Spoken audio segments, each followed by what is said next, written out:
Uno de los puntos más lamentables en las relaciones entre ambos países, Haití y República Dominicana, fue lo acontecido en el año 1937, la masacre del Perejil o el corte, esta orden que dio el dictador Rafael Leónidas Trujillo para exterminar a población de origen haitiano en las fincas agrícolas en la frontera. Desde los ojos, desde la perspectiva de Zorrilla Osuna, vamos a conocer esta historia. Haití es un país con muchas dificultades. Fueron 17,000 los haitianos que fueron fusilados. En el tiempo de Trujillo teníamos tranquilidad y él tenía básicamente control de lo que pasaba en Haití. Dio la orden, hay que eliminarlo y lo eliminaron. Pagaron por cada cabeza de haitiano que contaron, muy mal contada, pagaron una cantidad de dinero. El Estado Dominicano, los haitianos, le temían al general Trujillo. Pero una masacre que no era una guerra, porque no fue una guerra. Trujillo le daba un beso a la bandera haitiana y decía, yo tengo sangre dominicana y sangre haitiana.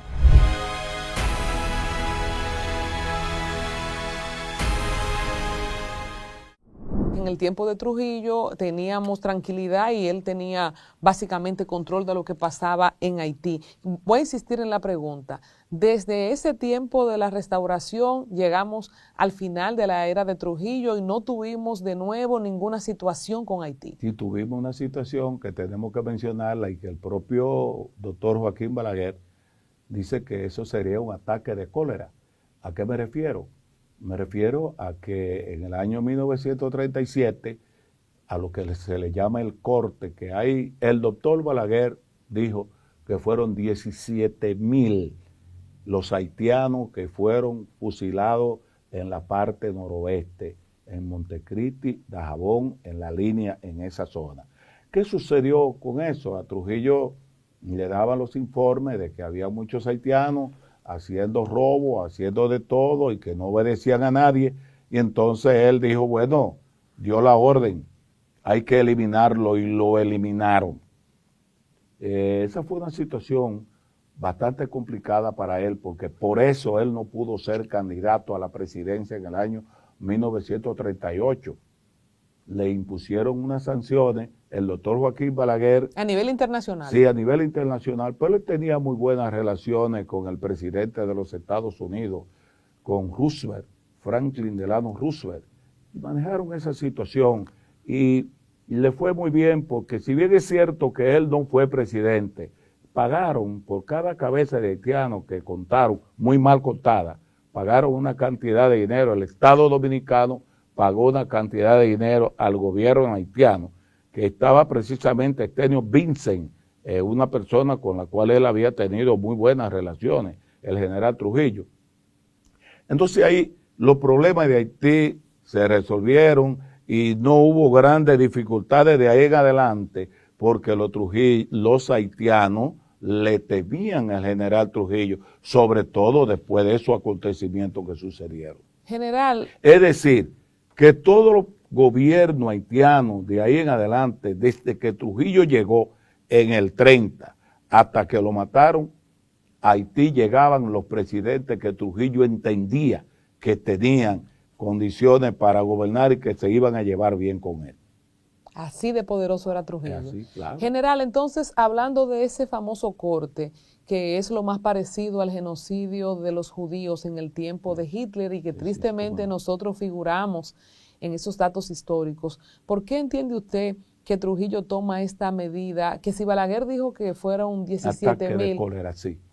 Y que habla en su libro... Balaguer dice ataque de cólera, pero ¿usted qué cree? ¿Cómo un presidente, que si bien es cierto que era un dictador, pero una masacre, que no era una guerra, porque no fue una guerra? No, mira, Colombia, yo te voy a hablar como humano que soy, y como soldado en servicio pasivo, y como jefe del ejército, que bregué con el tema haitiano bastante, porque la frontera está bajo control del Ejército Nacional. Yo puedo decirte que Trujillo se pasó. Yo puedo decirte que debieron tomarse otras medidas que no fueron esas. Balaguer habla de ataque de cólera. Oye, pero la verdad es que independientemente de todo, son seres humanos. Y habían niños, Y mujeres. había de todo, había de todo. ¿Pero qué fue, general? ¿Fue una población? ¿Cómo se da eso? ¿Quién le ejecuta? ¿Qué armas usaron? Mira, lo que pasa es que Isabel Mayer era la gobernadora de Montecristi. Era muy amiga del general Trujillo. El general Trujillo iba a beber su Remy Martin allá y también aparecían sus doncellas. Y ya sabrás tú. Entonces él, emocionado, dio una orden y se cumplió esa orden, hizo facto. Pero eso no fue porque... Pero militares, ¿quiénes la cumplieron? Pero claro, todos los comandantes de la zona. Y salieron a matar haitianos. Los comandantes de la zona recibieron la instrucción y dieron orden cumplida, señor. Porque ya sabrás tú que Trujillo tenía un mando muy fuerte. Eso era sucedió. un hombre muy temible. Sucedió en un día, en una noche, No, fueron varios días. Pasaron unos días. Recuérdate que no fueron 2 o 3.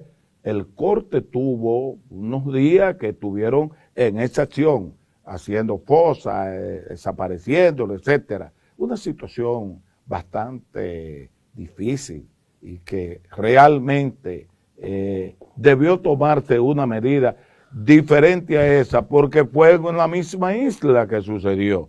Y Haití y República Dominicana somos una isla donde habitamos 2 naciones. ¿Eso fue solo una provincia o fue en todo el cordón de la frontera? Esa parte, Montecristi, Dajabón, toda esa zona. ¿Cómo cuánto usted cree que se llevó el corte? La verdad, yo hablé con el profesor Euclides Gutiérrez Félix, que si bien es cierto, no es de Montecristi, pero estuvo allá con su padre, que su padre fue militar, y el profesor Euclides habla de 5,000. Otros hablan de 3,500. Ahora, Balaguer dijo 17,000. Yo digo, Balaguer dijo 17,000. Me atrevo a decirte que creo en lo que Balaguer dijo, porque Balaguer fue quien hizo la negociación y Balaguer fue quien, siendo muy joven, Trujillo le dio esa gran responsabilidad con su astucia que tenía para poder manejar esa situación. General, ¿y cómo se da eso de pagar por cabezas? ¿Eso lo hace Estados Unidos, las Naciones Unidas? ¿Por qué se hace eso? ¿Y qué precedente hay de eso? Por las relaciones que él tenía Pero quiero insistir en esto, ¿es una sanción que impone quién y por qué se paga por cabeza? Mira, porque fue gente, no fue animales. Cuando se quieren resolver la cosa y se quiere buscar Colombia la parte positiva, todo se hace. Más sin embargo, cuando no se quiere, no se hace. Para esa época tomaron esa decisión porque ese soldado era un soldado hechura de ellos, de los americanos, de los marines norteamericanos. Es más, el tigre Tomás Watson, que fue de lo que estuvo aquí con Trujillo, era una figura por allá que Trujillo tenía unas relaciones con el Pentágono muy fuertes, y esas relaciones con esos profesores, maestros de él, contribuyeron mucho para que él pudiera salir bien de una situación muy difícil. Pero vuelvo a decir. Y que hay documentos de que cuánto se pagó por... Sí, pero claro, todo eso está, te voy a... O sea, Balaguer pagó por cada persona que el Estado se contaron, dominicano, el Estado dominicano. ¿Cuánto pagó? Bueno, se habla de $750,000, $800,000, por ahí anda. Que le entró al gobierno haitiano. Que le entró al gobierno haitiano. ¿Quién era el presidente para el corte? Estenio Vincent, que era muy amigo de Balaguer, que era muy amigo de Trujillo. Y fíjate, Trujillo tenía, porque mira, Ercinac Chevalier, la abuela de Trujillo, Luisa Ercinac Chevalier, era haitiana, la madre de Julia Molina Chevalier. Entonces, fíjate, cuando Trujillo iba durante los primeros años de su mandato, 1934, hasta que sucedió lo que sucedió, valga la redundancia, Trujillo le daba un beso a la bandera haitiana y decía, yo tengo sangre dominicana y sangre haitiana. Eso fue así. Por eso manejaba tan bien la situación. Claro que sí, sin embargo, por eso hubo toda esa consideración con él, porque por más que todo, el poder de él era demasiado fuerte. Y ellos, desde antes de ese acontecimiento, le temían a él. ¿Nunca pidió perdón nunca pidió disculpas a los haitianos, a la comunidad internacional, por ese ataque de cólera? No, nunca lo hizo. Tú sabes que siempre lo tuvo todo a su favor. Y su carácter, fíjate que él dijo en el año 1939 que si sus manos se mancharon de sangre fue para dejarle un legado al pueblo dominicano de que Haití debe de manejarse en Haití y que los dominicanos debemos manejarnos en nuestro territorio. ¿Nos toca, general, como país pedir disculpas por ese genocidio? Mira, la verdad es que esa fue una situación que a mí cuando me tocó estar en la frontera, nunca ningún comandante haitiano me habló de ese tema, pero fíjate que eso fue un acontecimiento que no debemos celebrarlo independientemente de los años que hayan pasado, porque fueron seres humanos que mataron, no fueron cerdo, no fueron perro, no fue caballo, no, fueron seres humanos. Eso es una situación que, en honor a la verdad, fíjate, ya está en los libros de la historia, pero fueron acontecimientos que sucedieron en el año 1937. De eso hace 13, 63 y 21, hace 84 años de esos acontecimientos. Apenas. Sí. General, entonces, ¿cómo esto cambia las relaciones dominico-haitianas? Entendemos que fue bajo temor, que entonces ya luego de ahí, después de Trujillo para acá, la historia está clara. Haití ha seguido teniendo convulsiones en su sistema político y social, pero podemos decir que este es el momento más crítico que vive Haití en los años que usted tiene estudiando la historia. Mira Colombia. ¿Qué fue lo que pasó ahora que llegamos a este punto? Mira Colombia. Y qué bueno que hemos hecho un recorrido histórico de lo que ha sucedido en la República Dominicana y en la República de Haití, ellos que fueron independizados de Francia y nosotros que nos independizamos de ellos. Este momento que está viviendo el pueblo haitiano es uno de los momentos más difíciles que ellos han vivido y que precisamente nos perjudican a nosotros como nación. El socio comercial número 1 que tiene el pueblo dominicano no son los Estados Unidos, es Haití. El socio comercial principal del pueblo haitiano, del pueblo dominicano, es el pueblo haitiano, y yo puedo decirte con conocimiento de causa, Colombia, cuando yo fui cadete de cuarto año, mi promoción para esa época, estábamos siempre presto, esperando que llegara el momento para hacer el recorrido fronterizo, para comenzar donde comienza y donde termina la frontera, hacer un recorrido.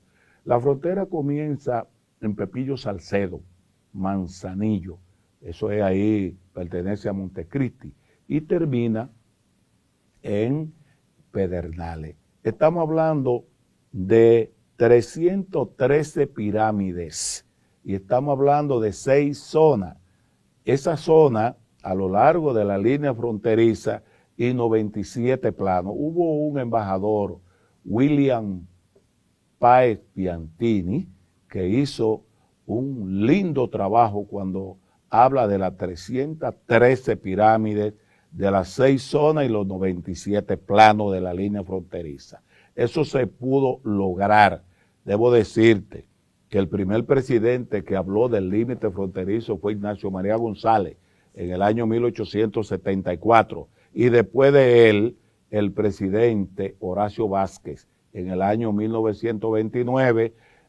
Peña Valle jugó un papel importantísimo porque fue quien escribió el tratado Vázquez-Bornó.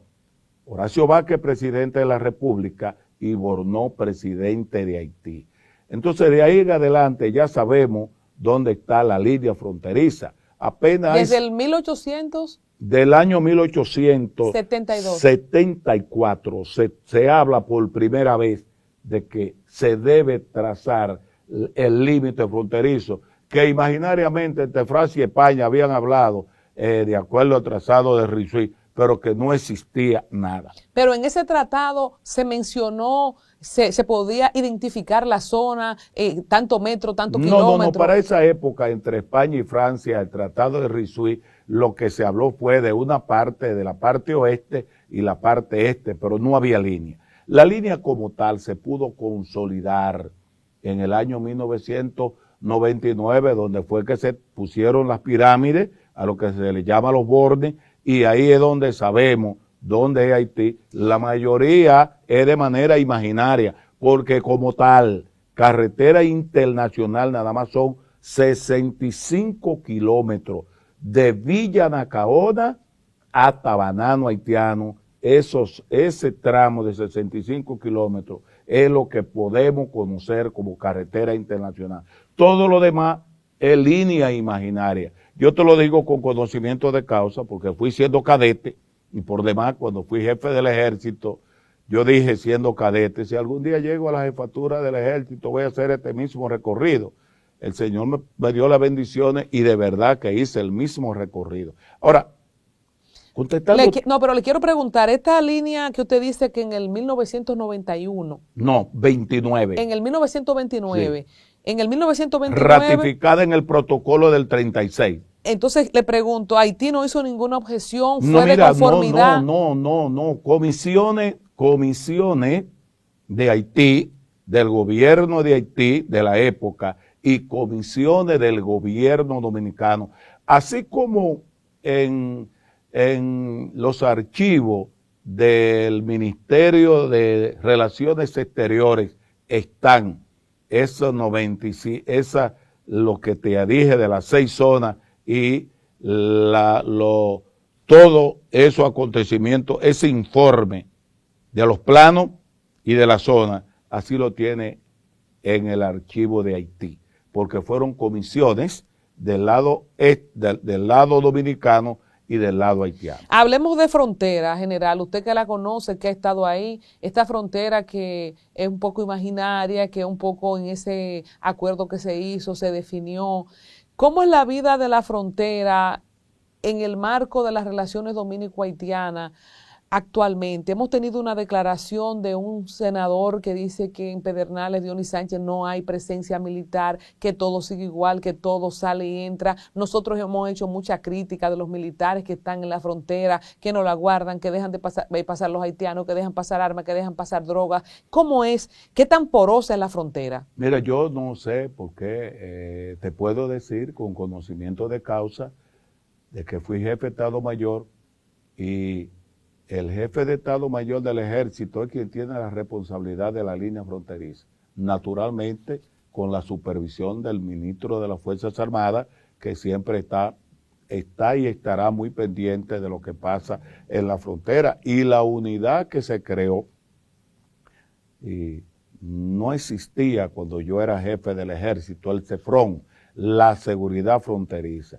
La línea fronteriza, no porque ahora estamos en esta situación difícil que vive el vecino país de Haití, pero siempre ha sido prioridad para el gobierno de turno y para el alto mando militar, para el jefe del ejército, para el secretario de las Fuerzas Armadas.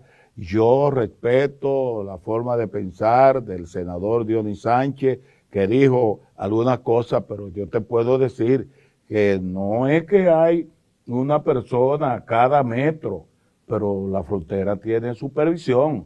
Hay soldados, hay fuerzas de tarea destacadas de la Fuerza Aérea, de la Marina y del Ejército destacada. Por ejemplo, en el tiempo suyo, cuando usted era jefe del Ejército, ¿cuántos militares por cada metro cuadrado en toda la línea de la frontera podemos decir que teníamos? Mira, Colombia, existen 3 brigadas que tienen responsabilidad en la línea fronteriza. La 3ª Brigada de Infantería en San Juan de la Maguana, la 5ª Brigada de Infantería en Barahona y la 4ª Brigada de Infantería en Valverde Mao. Esas brigadas tienen batallones diseminados en la línea fronteriza y esos batallones tienen pelotones y puestos de destacamento en la línea fronteriza. En cada unidad tiene un límite de sector. Es decir, cada brigada tiene un límite de sector, tiene un área de responsabilidad. Y esa área de responsabilidad es para que el comandante de esa brigada supervise en su área de responsabilidad. Eso siempre ha sido así. Y como tú sabrás, el guardia es disciplinado y cumple las instrucciones de sus superiores. Y el superior, ministro de Fuerzas Armadas y jefe del Ejército, siempre tienen la línea fronteriza muy pendiente. Es más, si están en su cama descansando, está pensando, ¿qué sucederá ahora en Cacique Riquillo? ¿Qué sucederá ahora en Agua Negra? ¿Qué sucederá ahora en La Peñita? ¿Qué sucederá ahora en Guayajayuco? ¿Qué sucederá ahora allí en Banano Dominicano, etcétera? Con esta situación crítica que vive Haití, no sé si maneja el dato, ¿cuántos hombres más hay en la frontera a propósito del temor que pasen estas bandas? ¿O usted cree que no debemos tener ningún temor? ¿No va a pasar ninguna banda, ningún maleante, ninguna cosa por la frontera? Porque nosotros estamos, desde el diseño que usted acaba de decir, siempre hemos estado cubiertos entonces. Mira Colombia, siempre hay que estar alerta, ¿verdad? Y siempre uno tiene que manejar situaciones que pueden suceder. Ahora, yo sí debo decirte que es preocupante para nosotros los dominicanos, y por demás debo de hacerte el señalamiento de que el presidente de la República, Luis Abinader, se ha reunido con todos los líderes de los partidos políticos en la República Dominicana, en el Palacio Nacional, donde yo he participado, donde ha participado el sector sindical y el sector empresarial. Eso fue hace apenas 10 días. Yo no pude asistir porque te dije que iba a estar, ¿verdad?, en Miami con mi esposa recibiendo un reconocimiento. Sin embargo, mandé a mi general Marco para que me representara este pasado lunes, y allí hubo otra reunión. Y ahora vamos a tener el próximo lunes, ya recibí una invitación, otra reunión con todo el liderazgo político, porque FOPREDOM, el Foro Permanente de Partidos Políticos, nosotros hicimos un comunicado que yo te lo puedo mandar a tu chat para que tú lo tengas, donde en ese comunicado asumimos el compromiso del país. Ahora no hay problema de quién va a ganar en este momento en las elecciones del año 1924. 2024. 2024, gracias, como dijo el presidente Luis Abinader. Aquí lo que tenemos que estar ahora bien claro es que tenemos que estar unidos.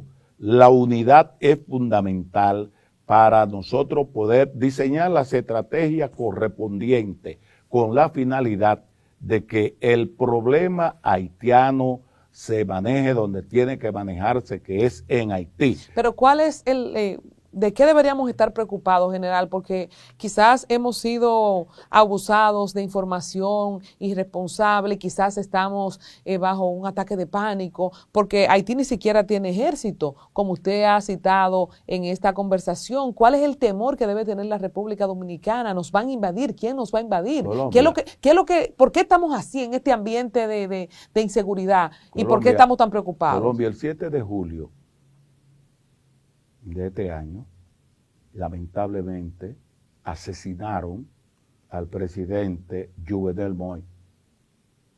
Hace 4 meses lo asesinaron. Todavía no sabemos quiénes asesinaron a un presidente. Asesinar a un presidente en la isla. Óyeme, y por demás, en el vecino país de Haití, no hay interlocutor. Fíjate cómo ese señor canciller se atreve a hablar en este momento de que en la República Dominicana no deben intervenir en los problemas de Haití porque aquí hay inseguridad como existe allá. Oye, pero fíjate qué está pasando ahí, donde el propio primer ministro tiene dificultades a lo interno porque hay grandes contradicciones, porque ese país, en vez de tener un mandatario, lo que tiene la banda 440 y tiene la banda 5 minutos, y tiene esas otras bandas organizadas donde hay en la actualidad 16 niños americanos secuestrados y un canadiense que no sabemos la suerte de ellos.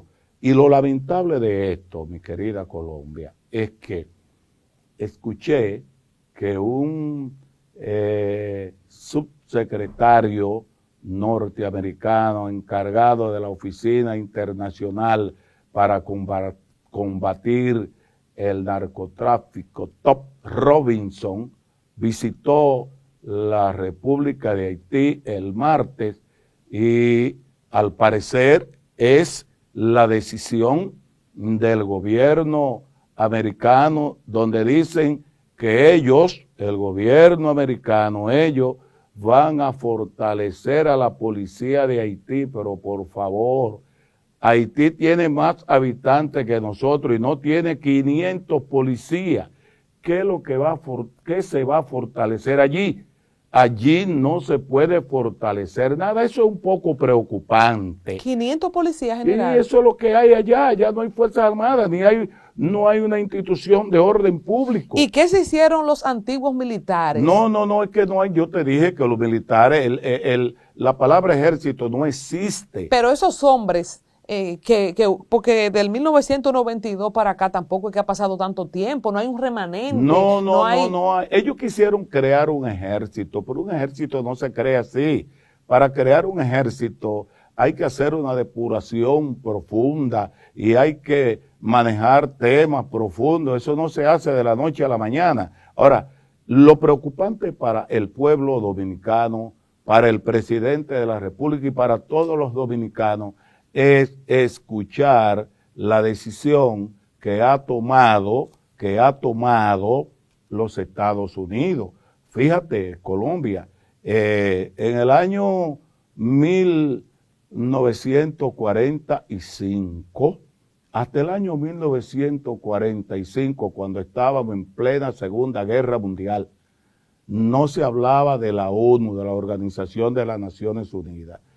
Estando en ruina los principales países que fueron afectados por toda la sangre, por todo lo que sucedió en esa situación difícil que ojalá no vuelva a suceder en el mundo, 50 países se pusieron de acuerdo y en 2 meses, desde el 15 de abril hasta el 26 de junio del año 1945, comisiones de esos países crearon la Carta de las Naciones Unidas, que fue firmada el 26 de junio del año 1945. Y de esa Carta de las Naciones Unidas que buscaba fundamentalmente mantener la paz en todos los Estados miembros, la paz y la seguridad en la Carta de las Naciones Unidas. Eso fue para que se aplicara en todos los países del mundo. Y las Naciones Unidas tienen el Consejo de Seguridad de las Naciones Unidas, que es el organismo principal que está compuesto por 15 miembros de todos los estados. Yo estuve en las Naciones Unidas, yo llegué allí y me tiré una foto en las 193 banderas que representan los 193 estados del mundo.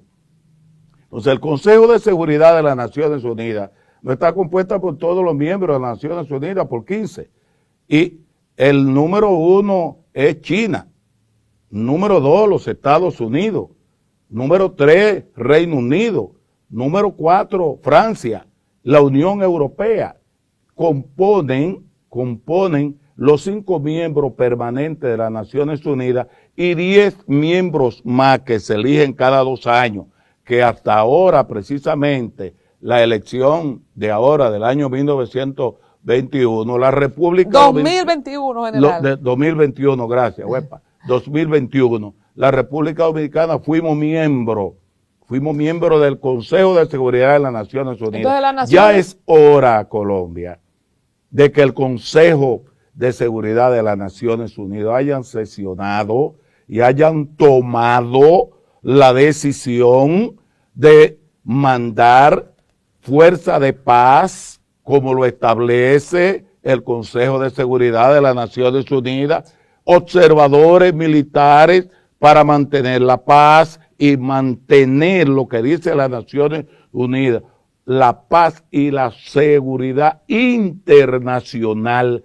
en cada estado que van, ¿verdad?, que son miembros de las Naciones Unidas. ¿Cuál es la diferencia general en una intervención militar y esa intervención de cuerpo de paz que usted dice? Mira, no estamos hablando de intervención porque está precisamente establecido en la Carta de las Naciones Unidas. Bueno, ellos establecen que puedan ir, yo no estoy hablando que vayan a invadir Haití, no, como jamás en la vida voy a estar de acuerdo que no hayan invadido nosotros, porque los pueblos deben de buscar cómo solucionar los problemas. Ahora, eso no es invento de Zorrilla y no es invento del presidente. Fíjate que el presidente de la República dio un Twitter, y tú lo sabes, de que la comunidad internacional tiene que actuar en Haití.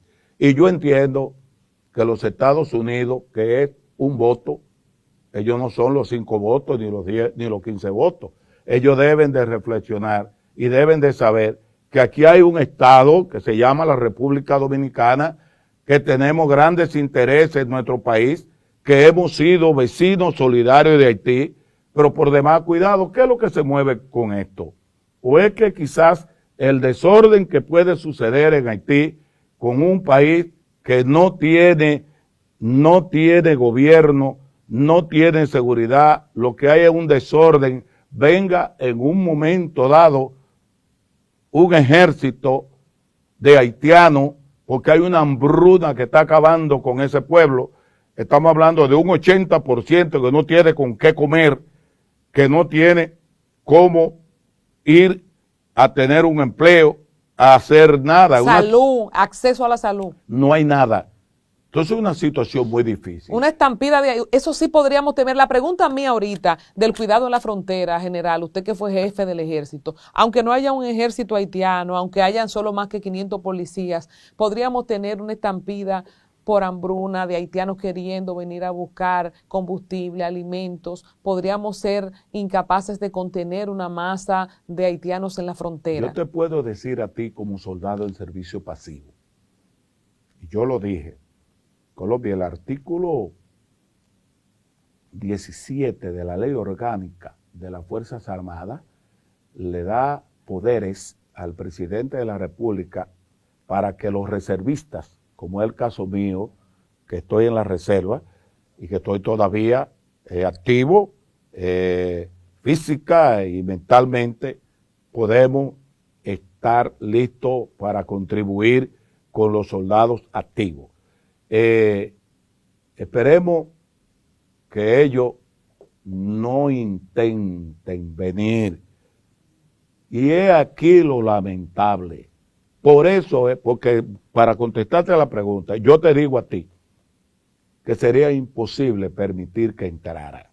Ellos, es lamentable, pero tienen que entender que la República Dominicana, ahora mismo tienen que existir dominicanos que están en Sabana de la Mar y en Michi, que quieren ir a Puerto Rico o que se quieren ir para los Estados Unidos. Aquí tenemos muchísimos problemas y no podemos sumarnos más de los problemas que tenemos. Cuidado general con una situación incómoda y con el precedente que tenemos de Trujillo con la historia del corte, porque ¿qué podemos hacer con una masa de haitianos hambrientos? No, bueno, evitar que entren y ellos que resuelvan allá de aquel lado. Y fíjate que es una situación hasta antihumana, y estaba explicando, el ministro de Salud estuvo dando un informe de las mujeres parturientas que todos los días van a la clínica de la República Dominicana, porque aquí nadie se atreve a decir cuál es el censo que hay de nacionales haitianos en la República Dominicana. ¿Cuánto usted cree que hay? Para mí hay más de 2 millones de haitianos en la República Dominicana. Yo estoy de acuerdo. O cuidado. Yo estoy de acuerdo. Más de 2 millones de haitianos en la República Dominicana. Ese es el cálculo mío. ¿Tú me entiendes? Entonces todas esas mujeres están dando a luz. Entonces, general, si hay control militar en la frontera, ¿cómo pasan esas mujeres? Mira, yo te digo la verdad. Yo dije cuando yo fui jefe del ejército, y este es un reto para el alto mando, para mi amigo Carlos Luciano Díaz Morfa, para el general Florian, quien es mi alumno. Yo dije que el soldado que fuera involucrado en un contrabando, no importa lo que sea, iba a ser cancelado ipso facto. El gran reto, el gran desafío que tiene el alto mando es crear las condiciones para tenerle buen especialismo al guardia, al soldado, al cabo, al sargento, al militar que está en la línea fronteriza para evitar el negocio, para evitar que de allá para acá vengan a través del contrabando humano, que es pasar nacionales haitianos, porque no deben hacerlo. Y aquí el que lo hizo, lo que debe ser es sancionado En el tiempo suyo, ¿usted tuvo la oportunidad de cancelar militares en esa práctica? Bueno, todo el que se involucró en ese se fue. Oye lo que yo hacía. Y yo tenía una motivación para que no me hicieran eso. Yo decía que todo lo que pasara de contrabando se agarraba y se les repartía a ellos. Arroz se lo repartía entre ellos mismos. Habichuela entre ellos mismos. Y por donde pasaba el contrabando, yo como jefe del ejército lo gratificaba, le hacía un presente. ¿Y si era droga, general? No, eso jamás, nunca pasó. Si era eso que se involucró en eso, sabe bien que iba preso para la cárcel, no importa quién fuera. Y así lo hacen el alto mando militar, porque por eso es que no todo el mundo llega a jefe de Estado Mayor y a secretario de Estado de las Fuerzas Armadas. ¿Hay un mito o es realidad que los militares que van a la frontera es un premio, que todos salen ricos? Mira, eso era cosa del pasado. Ahora mismo el militar que va a la frontera sabe bien, y yo lo hice saber así, hace 18 años que fui jefe del ejército. Yo dije, yo tuve compromiso con nadie, el compromiso mío era con aquel que lo hiciera bien. Y entiendo que el alto mando está haciendo lo mismo, el secretario y el jefe de Estado Mayor del ejército. No es verdad, eso es cosa del pasado, que el que iba allí, mira, a veces había gaveta, yo dije, la gaveta mía está cerrada. Aquí no hay por qué traer nada, ni se acepta un peso a nadie. El que tiene un problema yo trataré de ver cómo puedo ayudarlo, cómo puedo resolverlo. Y la verdad que quedé muy satisfecho, Colombia, porque yo le tomé un juramento al alto mando militar cuando yo llegué a ocupar la jefatura del ejército. Y vivía predicando y caminando y también con un S2 oficial de inteligencia, dándome todas las informaciones con un control a lo interno para saber todo lo que pasaba al interno de la institución. Nosotros tenemos un Haití que muchos dicen que no es un Estado. Ahora mismo ha sido descompuesto en todas sus partes institucionales, sociales, orgánicas. Se ha reconocido como un narcoestado por la posición geográfica y nosotros compartimos esa isla.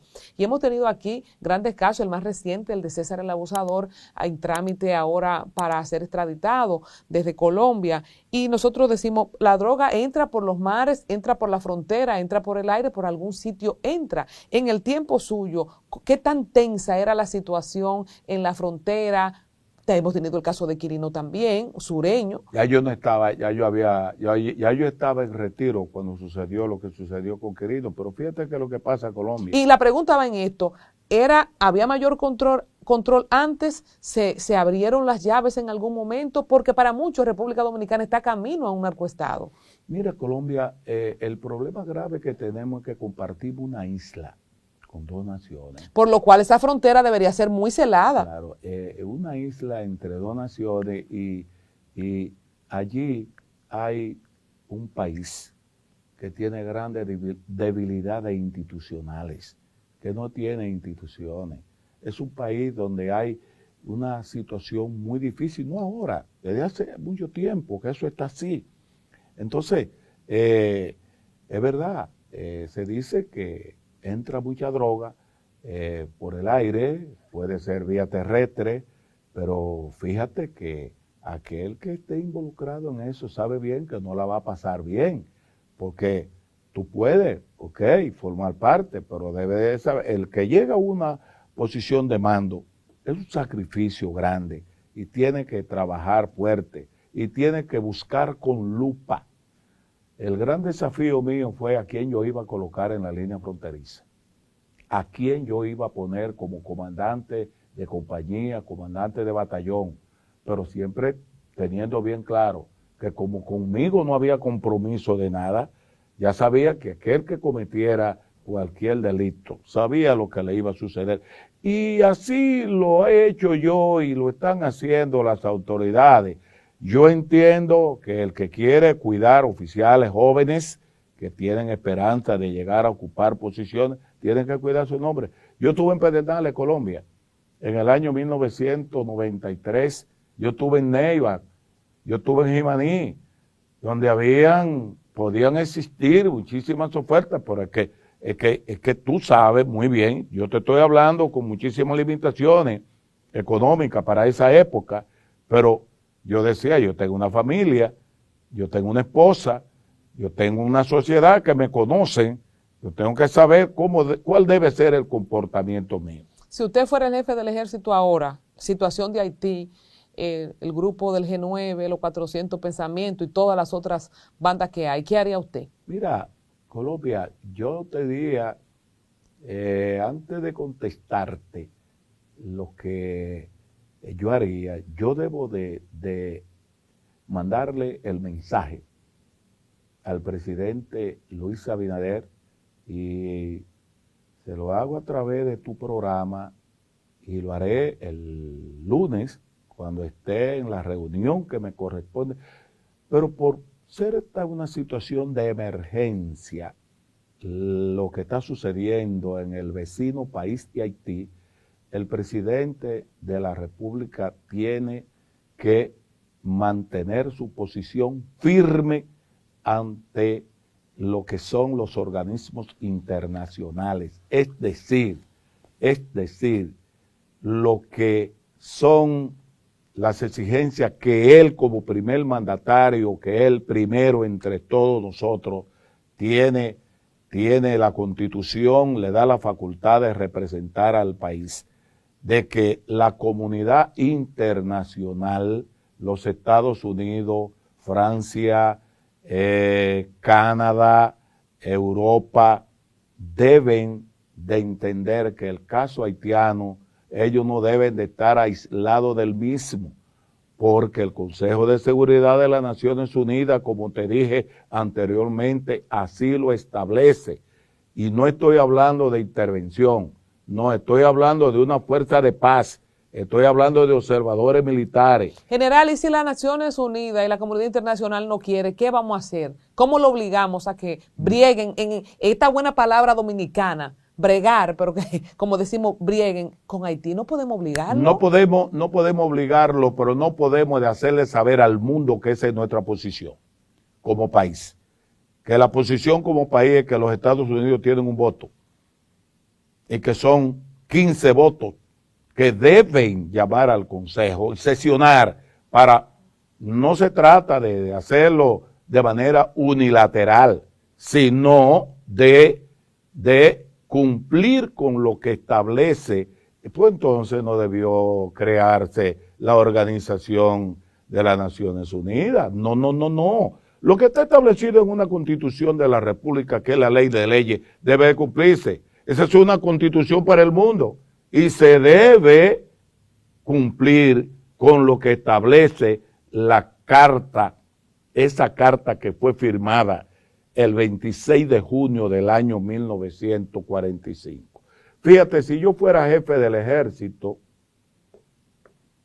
y yo entiendo que mi alumno lo está haciendo, pero yo te estoy hablando ahora, hazte la idea que yo tenga el chamaco y la gorra y las botas, y eso se lo dije a mi esposa hoy, yo estuviera supervisando desde la frontera, yo tuviera mi puesto de mando principal, mientras esté esta situación así con Haití, en un punto estratégico y tuviera puesto de mando alterno para moverme de un momento a otro. ¿Por qué? Porque el comandante es responsable de lo que haga y deje de hacer su unidad. Y mientras más cerca tú estás del teatro de operaciones, tú puedes tomar mejores decisiones a tiempo. Yo entiendo que mi alumno lo está haciendo, no lo sé, pero esta es una situación que hay que estar 24 horas, las 12 del día y las 12 de la noche con los ojos abiertos. Apostado en la frontera. Claro que sí. independientemente de que tú confíes en los comandantes que tienes, pero la supervisión es fundamental para lograr el éxito. De manera que yo sé que hay hombres bien preparados, bien entrenados, bien calificados para poder decirle a la República Dominicana que vamos a salir bien de esta situación que es bastante difícil. Bueno, general, ojalá que el general Florian, ¿verdad?, su alumno, pueda hacerlo, pueda ser así como usted, ya que el jefe de ejército es él ahora mismo, Julio Ernesto Florian, que él pueda hacer exactamente lo que usted está diciendo. Sí, hay mucho, él tiene un alto mando muy calificado. Ahí está el general Camacho Viera, que es inspector general del ejército, y otros oficiales muy capaces, comandantes de brigada que son oficiales académicos, eficientes, todo. Entendemos que él y el CEFRON, y sobre todo la supervisión de mi amigo Carlos Luciano Díaz Morfa, entonces nosotros estaremos esperando que sea lo mejor. Le ha tocado a ellos vivir un momento muy difícil, pero siempre en la vida algo, lo que te toca a ti, te toca a ti. Y por algo será. General, muchas gracias. Nos ha encantado esta conversación, poder entender mejor todo lo que ha sido la problemática, la política, los cambios en ambos países y obviamente nos sumamos a ese llamado, ojalá que sea escuchado, tanto de Estados Unidos como de las Naciones Unidas. Así esperamos, Colombia, y luego espero que llame a tu amigo, que somos, tú sabes, el cariño que yo te tengo, para que me dé el tiempo suficiente para hablarte de la propuesta renovadora para la sociedad dominicana. El Partido Cívico Renovador tiene una actividad. Te hago la invitación desde ahora para que pueda compartir con nosotros el 11 de diciembre el encuentro de la familia renovadora, celebrando con mascarilla, independientemente de que tenemos todavía pandemia, las Navidades renovadoras. Usted sabe que yo no me lo pierdo. Así que allá vamos a bailar un merengue. Claro que sí, general. Muchas gracias. Gracias. Gracias por compartir con nosotros. Gracias a ti, Colombia, y estoy a tu entera disposición. Fíjate que te llamé desde que vine, ¿eh? Muchas gracias. gracias. Colombia llegué. Llegué, estoy aquí, soy tuyo. Y esperamos este encuentro. Muchas gracias, general. Te quiero mucho, mi amor. Muchas gracias.